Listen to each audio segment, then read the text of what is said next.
Блогерлер ютубсыз кім болар еді? Және ютубқа келмей тұрып кім болып жұмыс істеген? Бүгінгі видеода айтамын.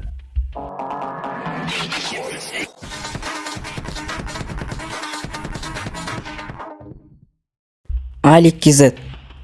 Алик KZ қазіргі уақытта Қазақстанда тіркелуші саны бойынша екінші орында. Арнасында 2 миллиондай подписчик. Ютубта 2014-15 жылдарда басқа каналда Clash Royale сүрген. Ал қазіргі каналын 27 наурыз 2015 жылы ашқан. Және ең бірінші видеосын 13 тамыз 2016 жылы жүктеген. Алик өз сұрақ жауабында ютубты бастамай жатып официант болуға немесе сулпакта сатушы болып жұмыс істеуге резюме жіберген. Бірақ опыт жоқ, яғни тәжірибең жоқ деп қабылдамаған. Алик бала кезінде футболға қызыққан, бірақ баяғы кезде Қазақстанда футбол дамымаған кез еді. Сонымен Алик кім болады екен? Алик берілмей жұмыс іздей берсе сатушы болар еді.